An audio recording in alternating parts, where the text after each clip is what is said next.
I'm so excited to share my story today to whoever who needs to hear this, whoever na nandyan ka ngayon, nakaupo ka, and kailangan mong marinig yung kwento ng katapangan na to, and kailangan mo ng dose of bravery tonight. Congratulations kasi nandito ka and you're hearing inspiration, napakagaling ng mga nag-share kanina. And right now, I'd like to share my unique story. Again, I'm Tanya Morales, and well, it all started with a dream bigger than myself.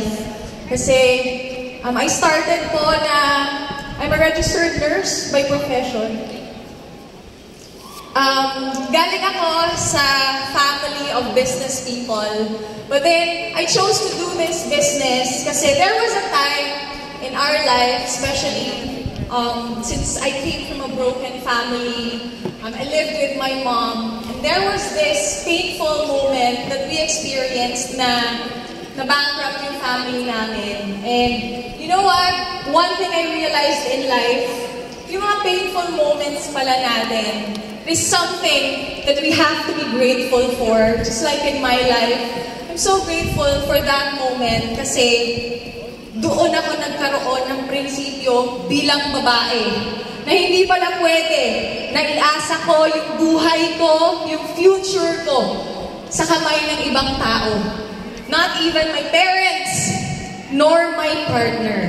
And kaya naman, when I was presented this opportunity, as a professional po, I was skeptic before.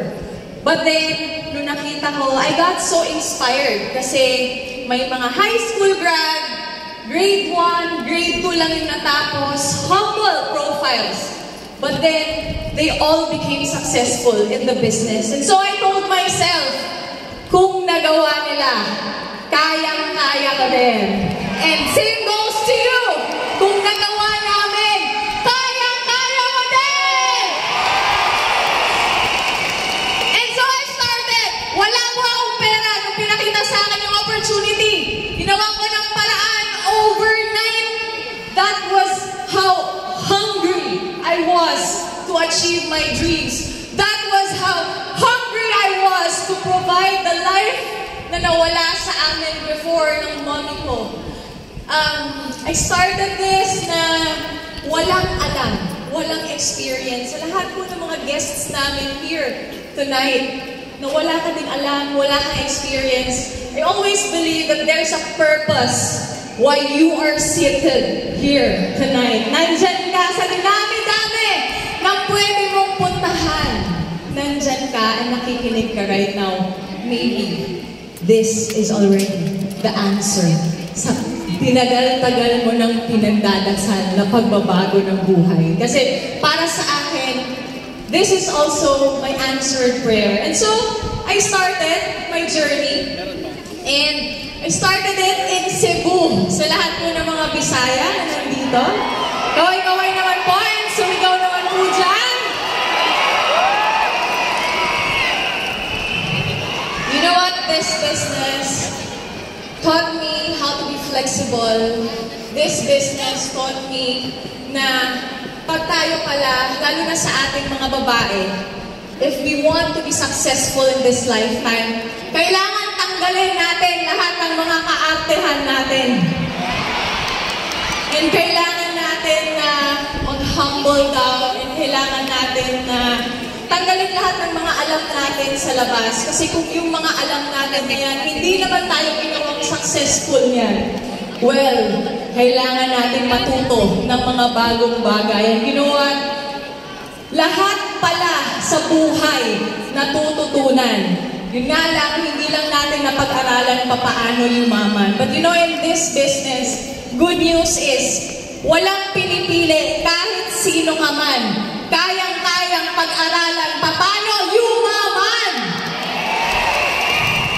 And so, what happened to me, after 2 years of doing the business, I became part of the Millionaires Club. And I was able to buy my first car, it's a Toyota Fortuner. You're very blessed. Ask me why. Kasi po, kami when we started doing the business on field. The conventional way of network marketing, but ngayon, may mga yumayaman in 6 months time, 1 year time. Why? It's because the advent of online. Kaway-kaway naman sa mga naging milyonaryo dyan ng mga months lang, mag-ingay! But I'm so grateful because during that time, hinubog yung character ko. It's not about the million. It's not about just the first million. It's not about just the first car. It's about the person that I've become in the process.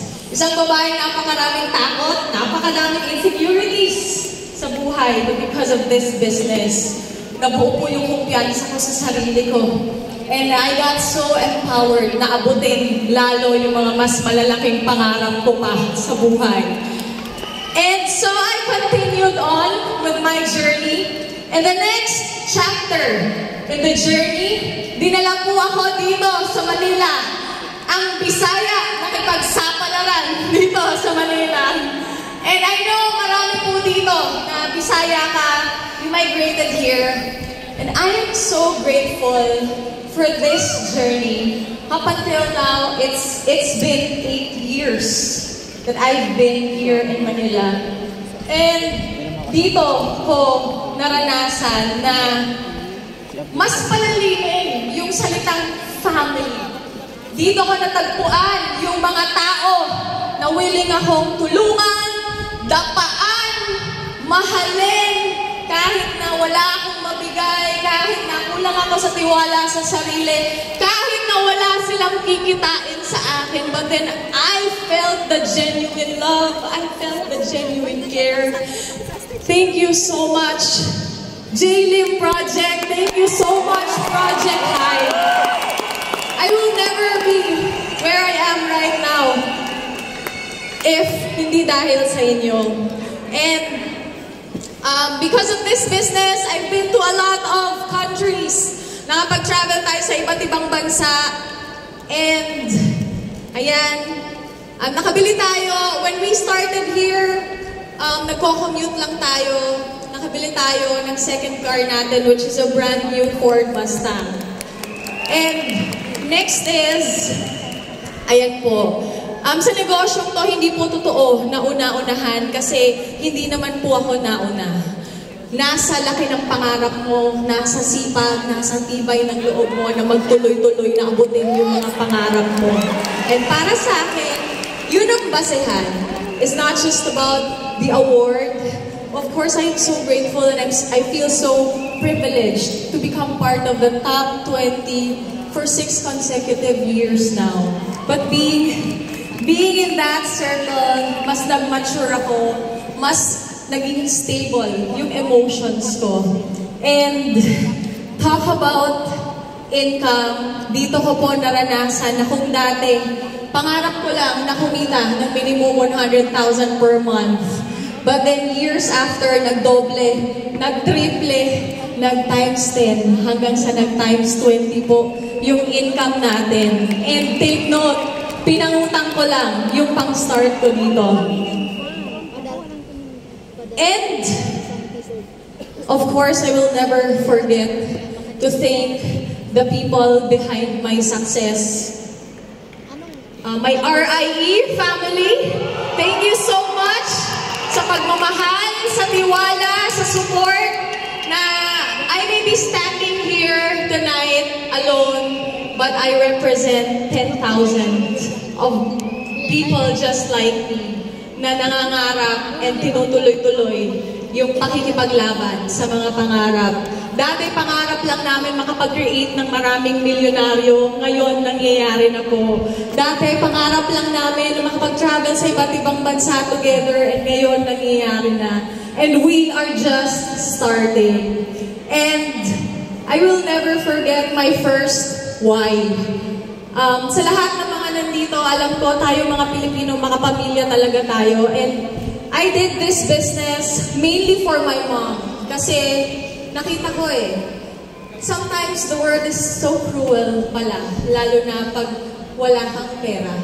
Okay lang na ako masaktan, okay lang na ako murahin. Pero yung makikita ko na mumurahin yung nanay ko, yung makikita ko na duduruin yung nanay ko, nasasaktan yung nanay ko, that lit a fire inside me. Nasabi ko sa sarili ko, when I have the chance to really earn my own money, sisiguraduhin ko na magpapayaman ako because I am not gonna see that side again. Hindi ko i-allow na makikita ko ulit yung gano'n na sitwasyon sa mommy ko.